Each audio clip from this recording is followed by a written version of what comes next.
Meu marido está desaparecido. Já faz cerca de 3 horas e tenho alguns indícios de que ele deve ter planejado não ser encontrado. Ele desligou e deixou para trás, o que parece meio deliberado. Essa é a esposa do Major-General aposentado da Força Aérea, William Neal McCaslin, ouvida em uma ligação para o 911 que nunca havia sido divulgada até agora. Acho que ele está a pé. Todos os nossos carros e bicicletas estão na garagem. Esse é um grande novo desdobramento na história que temos acompanhado sobre um homem desaparecido, com trabalho ligado à base aérea de Wright-Patterson, um lugar há muito tempo associado a rumores sobre Roswell e OVNIs. E agora, aparentemente, ele sai de casa no meio do dia, supostamente troca de roupa e desaparece. Então, o que aconteceu nesse curto intervalo entre o momento em que sua esposa saiu e quando ela voltou para casa?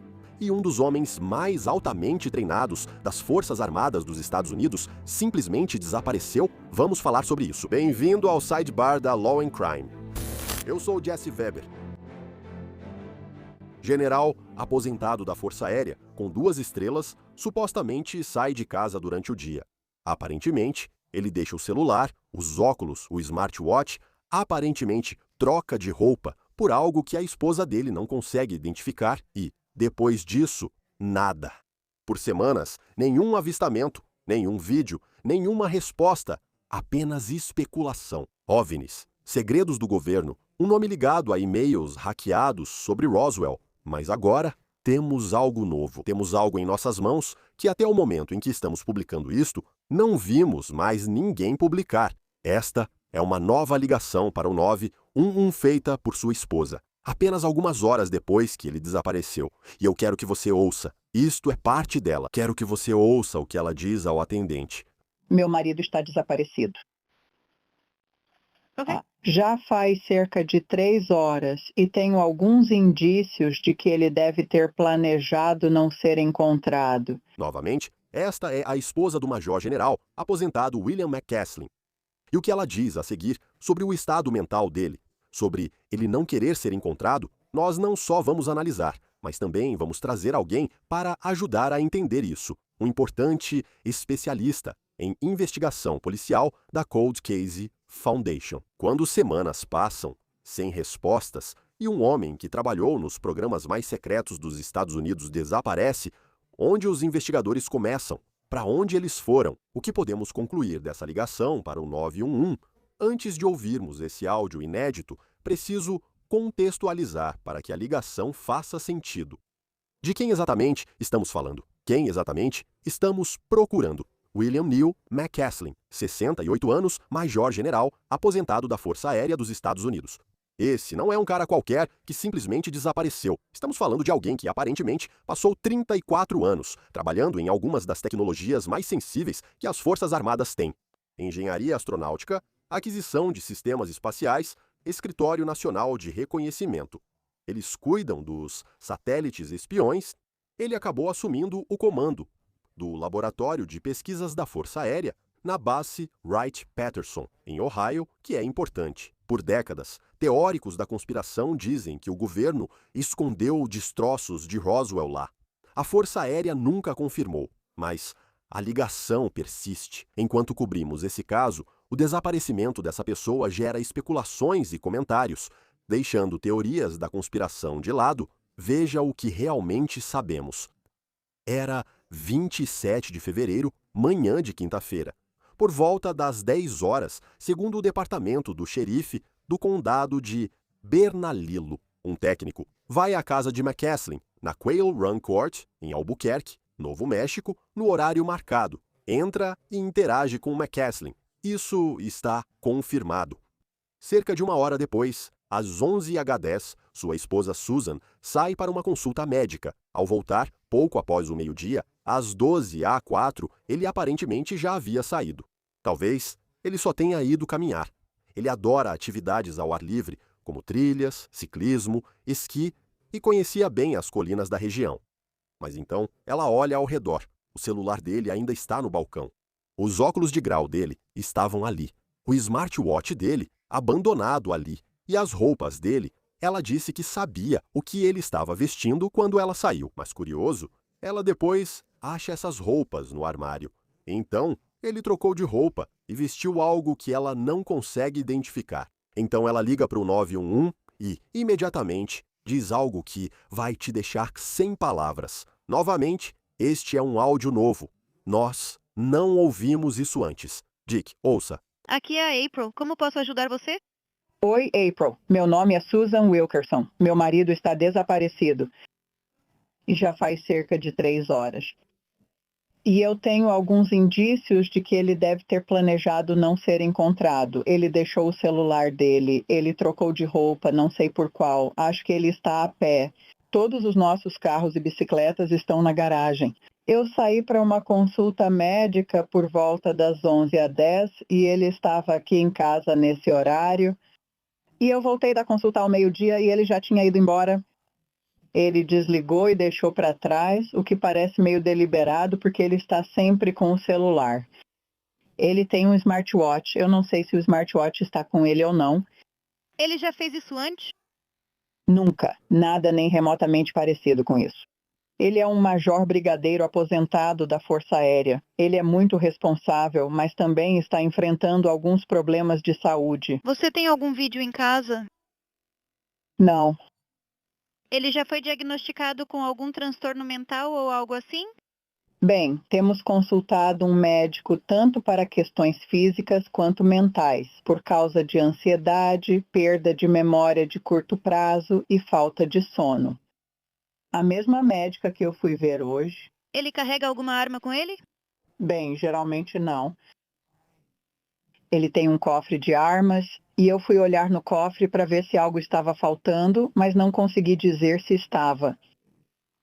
Ele tem várias pistolas e rifles, além de dizer que, se o cérebro e o corpo dele continuassem se deteriorando, ele não queria viver assim. Mas me parecia que era só um homem dizendo, eu odeio como isso está indo, esse tipo de coisa, porque eu disse para ele, sim, você quer, sim, você quer. Tudo bem. Vamos mandar alguns policiais aí para conversar com você. Veja se você consegue dar uma olhada e descobrir o que está acontecendo, tá bom? Claro, muito obrigada, de nada. Senhora. Então aqui vai uma pergunta, tudo bem? Você é um atendente do 911, uma mulher liga, diz que o marido dela, esse ex-major general, saiu de casa há horas, sem telefone, sem óculos, aparentemente trocou de roupa, e ela diz que ele planejou não ser encontrado. Sinceramente, o que você pensa sobre isso? Como inicia uma investigação assim? E, aliás, como a esposa sabe disso, certo? Isso é fundamental, não é? E a rotina dele. E sobre isso, ela sabia dele e disse que ele pode ter tomado medidas para não ser encontrado? Para responder a essas questões e entender os próximos passos da investigação, convidamos um especialista com décadas de experiência. Chris Medonho, diretor de Relações com Forças de Segurança e consultor investigativo da Cold Case Foundation. Chris, bom te ver. Obrigado pelo seu tempo. Obrigado pelo convite, Jesse Weber. O que mais chama a sua atenção nessa ligação? Bem, de imediato, quero dizer, o primeiro sinal de alerta nessa ligação é justamente esse comentário. Sabe, ele deve ter um plano ou algo nesse sentido. E sabe, isso é meio que uma dessas anomalias, certo? O que chamaríamos de DLR não parece certo ou não soa certo. E não que não possa estar certo. Seria como o primeiro ponto de partida quando o primeiro oficial chega à cena para começar a investigar isso. A ideia de que ele não sabe, ela não disse que alguém deve tê-lo levado, que alguém deve ter feito algo com ele.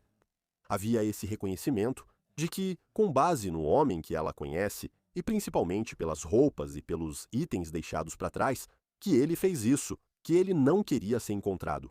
Sabe, se você compara com o caso da Nancy Guthrie, que obviamente é diferente, mas não havia uma indicação. Bem, talvez, inicialmente, nós não tivéssemos certeza do que aconteceu, mas estava bem claro que não era um caso de alguém que simplesmente saiu andando. Sabe, sim, ela é bem mais velha que McCaslin, mas pensar que ele deve ter planejado não ser encontrado é muito interessante.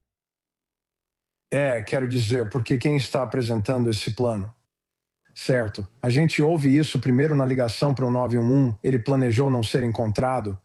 Tudo bem, quando o primeiro policial chega à cena, eles têm algumas prioridades. A primeira prioridade é ver se há alguma atividade suspeita em relação a como o ambiente está. Certo. Então, a segunda atividade que acontece simultaneamente é entrevistar as testemunhas, e nesse caso, a família, a esposa, e você quer fixar a versão delas em um depoimento. Assim, mais tarde, quando os investigadores chegarem à cena, e se não parecer certo ou não soar certo, como estávamos falando há pouco, então você sabe, você diz isso aos primeiros investigadores que chegarem. E a terceira parte desse quebra-cabeça é que você precisa começar a olhar pela casa e tem que começar a procurar pelas anomalias que ela pode ter mencionado ao telefone. Ou seja, ela tem muitas armas. Ele tem passado por muitos problemas mentais. Fomos ao mesmo médico e assim por diante. E você quer buscar evidências que corroborem a veracidade desse depoimento. Então, nesse caso, é fundamental e teria sido fundamental desde o momento em que o primeiro policial chegou à cena para potencialmente começar a contar a história. Acho que as roupas foram um grande indicativo, certo? Então, é quase impossível saber o que ele usava naquele momento, como alguém pode conhecer toda a coleção de roupas de uma pessoa, mesmo sendo casado com ela. E também, a menos que tenham comprado roupas antes que nunca tinham usado, isso já parece um desafio por si só. É, certo. E é por isso que você não entra nessas investigações perguntando como, mas sempre perguntando por quê. Por que ele teria deixado para trás itens como o celular, os óculos de grau, todos os itens que ele usava no corpo, certo? As coisas de que você vai precisar lá fora no mundo. Então você precisa começar a analisar isso. E aí você precisa começar a preencher essas lacunas com técnicas investigativas realmente de detetive. Quero dizer, a ferramenta mais importante para qualquer cirurgião é o bisturi. Mas para um investigador é a pergunta. Então, o primeiro tipo de perguntas feitas às testemunhas, à esposa e à família, vão te mostrar as possíveis feridas dentro dessa investigação. E você vai conseguir descobrir, ok, como eu preciso costurar essas feridas? Onde os investigadores se atrapalham é quando eles prescrevem o remédio sem fazer o diagnóstico. E então, às vezes, você sabe se houve crime aqui, bem, o suspeito tem vantagem nessa situação. E você sabe, alguns dos sinais de alerta que até mesmo, como você está falando aí, saltam aos olhos, ele está sem as botas de trilha, sabe, uma arma, etc. Mas de onde está vindo tudo isso? Isso está vindo de dentro da casa dele, ou seja, através das testemunhas que o viram por último. Então, você quer ter certeza de que está indo direto ao ponto rapidamente, usando o tipo certo de perguntas e técnicas de entrevista. Me pergunto se há complicação, pois não é só John Smith que desaparece, mas alguém treinado e acostumado à vida ao ar livre. E você se pergunta, se esse for o caso de alguém que não quer ser encontrado, é provável que essa pessoa realmente não seja encontrada? Bem, você sabe, isso sempre é uma possibilidade, certo? Quero dizer, com o treinamento militar dele,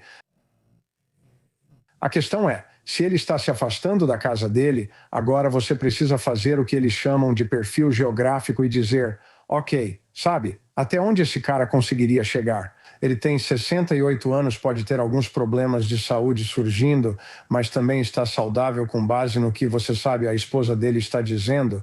Ele não tem nenhum problema de demência propriamente dito, então imediatamente você iria querer falar com os médicos dele.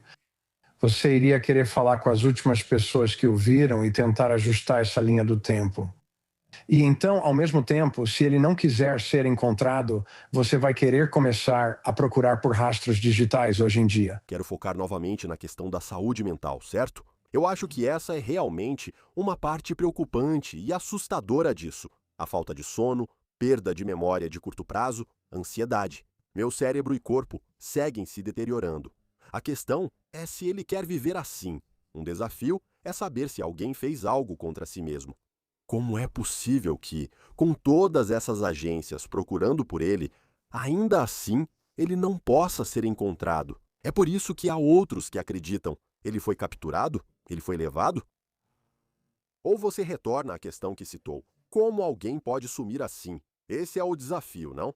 Mesmo que alguém tenha feito algo consigo mesmo, onde está essa pessoa?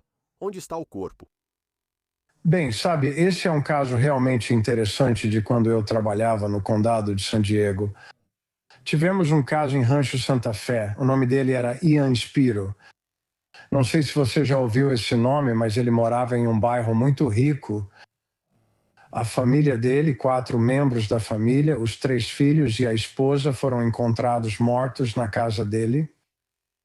E depois ele foi encontrado, sabe, eu acho que foi no deserto de Borrego, dentro do carro dele, e ele tinha ingerido cianeto e ninguém sabia quem ele era na época.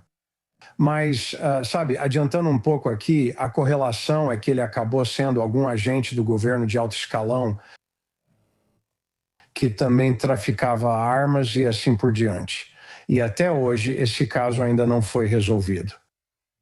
E isso tem cara de algo parecido, onde, sabe, você tem esse cara do alto escalão do governo que simplesmente decide, olha, vou simplesmente sair da minha casa. Eles encontram uma possível peça de roupa, sabe, a alguns quilômetros de distância, mas como você disse, ele simplesmente evaporou. Agora, as pessoas podem fazer isso, mas também, como você disse, todas essas outras teorias da conspiração estão surgindo aqui. E você tem que se perguntar, ok, bem, o que está acontecendo naquela casa primeiro? E você não pode descartar esse ambiente, porque nesse caso, ele é uma vítima de risco muito baixo, ou seja, o ambiente dele, ele está em casa, a situação dele, ele está em casa, a circunstância dele é cedo de manhã. Isso o coloca bem abaixo na escala de risco? Então, há uma probabilidade maior de que ele tenha sido alvo de alguém que ele conhecia ou de alguém que tinha acesso ao ambiente dele. O escritório do xerife divulga a linha do tempo. Concerto da janela às 10 horas, a esposa sai às 11h10 e retorna às 12h04.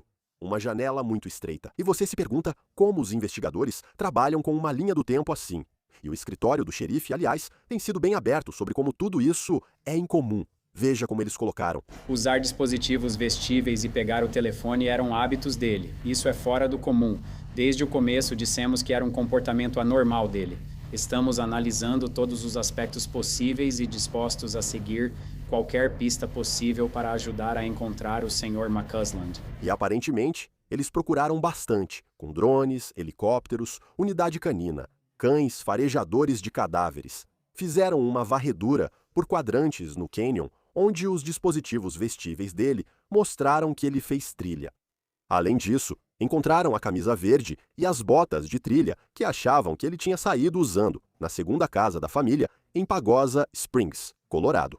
Assim, não sabem ao certo o que ele vestia. O escritório do xerife também comentou sobre isso. Recebemos muitas dicas sobre itens que foram encontrados, verificamos cada uma delas.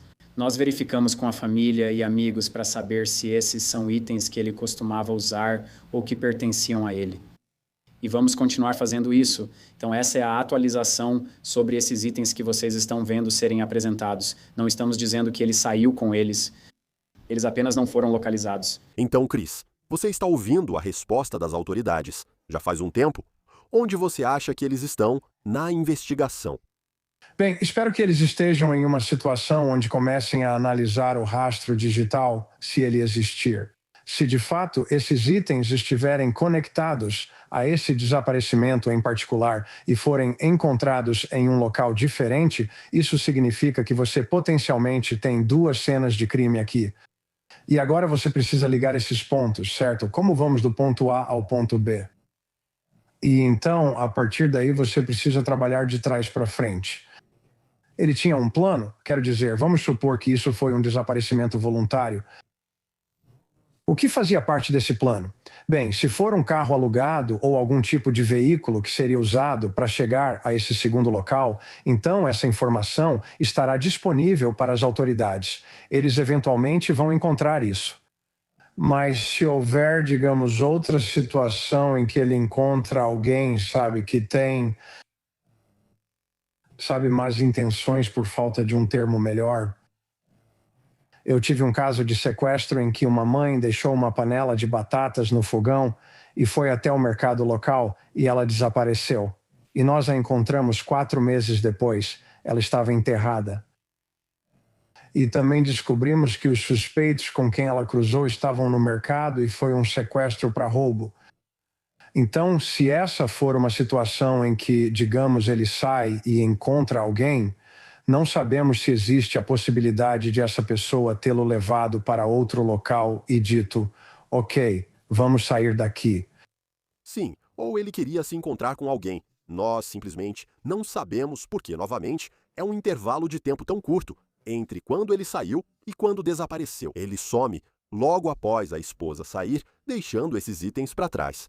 É difícil saber o que houve, ainda mais com a questão da arma. O revólver calibre 38 e o coldre de couro continuam desaparecidos. O gabinete do xerife foi questionado se ele costumava portar essa arma. Veja. Ele normalmente não fazia trilha portando uma arma.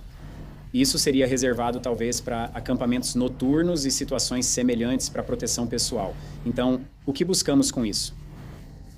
Bem, se, digamos, o General McCaslin tivesse ido recentemente a uma loja de penhores e vendido isso, e nós simplesmente não soubéssemos disso, ou a esposa dele não soubesse disso, ele gostaria de saber. E isso seria algo de interesse. Se alguém estiver fazendo trilha nas montanhas e encontrar uma estojo deflagrado de calibre 38 especial, isso seria algo único que gostaríamos de poder recolher e processar. É por isso que estamos divulgando essa informação. Sim, Chris. Rapidinho. Quero dizer, esse é um trabalho policial muito inteligente para tentar descobrir como a arma poderia estar conectada, mas eu não ouvi nenhuma atualização sobre isso. Então, eu me pergunto se isso agora é um beco sem saída. Pode ser, Jesse Weber, realmente pode. E a anomalia aí é que ele levou a arma num coldre. Se você vai, sabe, normalmente quando alguém vai se machucar, por falta de um termo melhor, por que você precisaria do coldre? Ok. Quero dizer, já vi tantas cenas de morte que, se alguém vai resolver as coisas, vai se machucar, normalmente só coloca a arma direto, sabe? Talvez na calça ou carrega na mão, algo assim. Eu questionaria e diria que talvez fosse, de novo, se estamos falando de ele ter levado por costume. Quero dizer, era o jeito dele. Ele sempre mantinha no coldre, digamos assim. E talvez, eu não sei que distância ele pode ter percorrido. Seria de acordo com o suposto plano que ele tinha ou o que ele queria fazer. Sabe, teria sido mais seguro manter no coldre antes de decidir usar ou caso precisasse usar. Certo, e eu não discordo disso de forma alguma, mas ao mesmo tempo ele vai para um local onde vão encontrar o corpo dele. E eles ainda não descobriram isso até agora. Então é quase como se esses itens fossem mencionados para criar essa confusão. E é aí eu acho que eu quero chegar nesse raciocínio. É como se houvesse muitos pequenos detalhes que não fazem sentido. Sabe, as botas, a carteira, todas as coisas que ele deixou para trás, mas ele leva a arma e é tipo, peraí, isso não faz sentido. Tem outra camada nessa história, sobre a qual muita gente simplesmente não consegue parar de falar. Quero saber sua opinião sobre isso, porque, aparentemente, McCaslin não é a única pessoa no círculo dele que desapareceu ou morreu em circunstâncias estranhas. Tem a Melissa Cassius. Ela era assistente administrativa no Laboratório Nacional de Los Alamos, onde foi criada a bomba atômica. Ela desapareceu em junho de 2025, saiu do carro e deixou o celular, carteira e chaves. Foi vista por uma câmera andando sozinha em uma rodovia antes de sumir. Tem a Mônica Reza, uma cientista de foguetes da NASA, que desapareceu enquanto fazia trilha com amigos na Califórnia, apenas 4 dias antes do Cassius sumir. Ela atuava em um projeto financiado pelo Laboratório de Pesquisas da Força Aérea, que McCaslin já supervisionou. Também há Carl Grillmeier, renomado astrofísico morto, a tiros em casa na Califórnia, em fevereiro, quando McCaslin desapareceu. O atirador foi preso. Ele atuava em projetos de telescópios baseados em tecnologia militar, supervisionada pelo mesmo laboratório. Só para esclarecer, não digo que tudo está conectado. Correlação não é causalidade, mas percebe um padrão preocupante? Acha que isso deveria ser investigado? Com certeza. Quero dizer, com esse tipo de conexão, certo? Quem está nesse círculo de influência... E agora, você sabe, todas essas outras pessoas também, você sabe, desapareceram. E isso é interessante. Olhe para as correlações com caminhadas e, de modo geral, com pessoas ao ar livre. Todos esses eventos acontecendo ao ar livre. Se você sabe, isso por si só já é suspeito, sabe? Quais são as chances de uma equipe trabalhar em conjunto e depois desaparecerem juntos?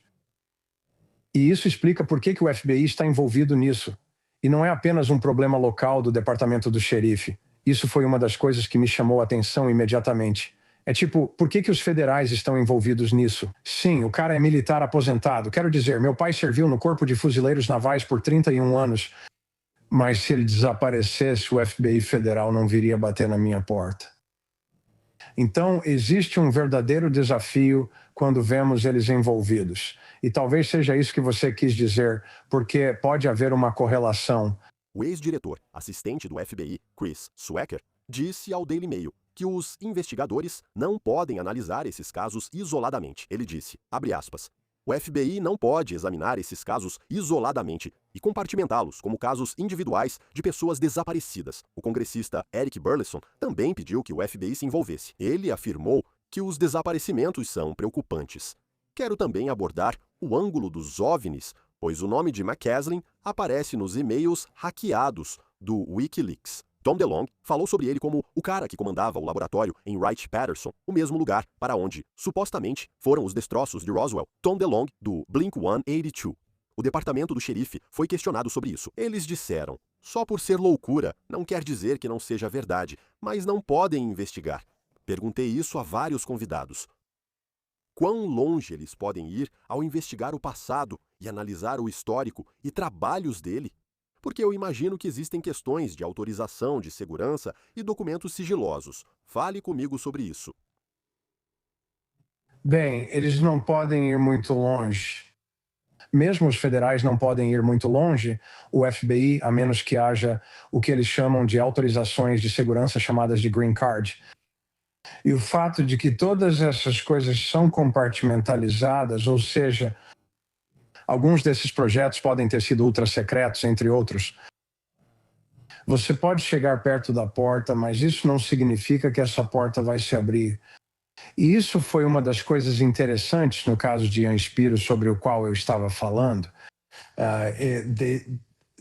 As notícias chegaram a dizer que sim, havia algumas conexões com o governo, ou seja, ele foi potencialmente visto como um dos traficantes de armas durante o fornecimento de armas do Irã-Contras.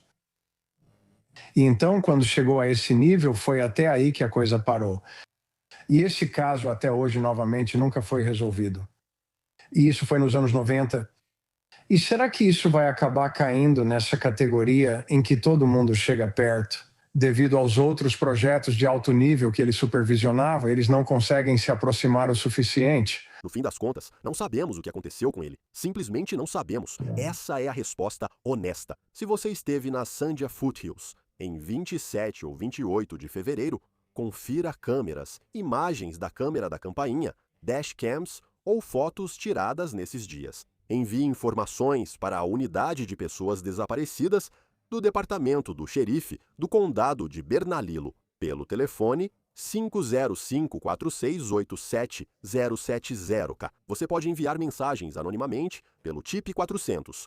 E 11, envie BCSO e sua informação para 847411 CRIS. Muito obrigado por dedicar seu tempo. Agradeço de verdade. Obrigado, Jesse Weber. Mas é isso que temos para vocês, por enquanto, aqui no Sidebar, pessoal. Muito obrigado por nos acompanharem e, como sempre, por favor, inscrevam-se no YouTube, Apple Podcasts e Spotify, onde quer que vocês ouçam seus podcasts. Você também pode nos assistir no Peacock da NBC. Me siga no Shio, Instagram ou veja meu programa na News Nation, Jesse Weber, ao vivo, de segunda a sexta, às 23h no horário do leste. Até a próxima.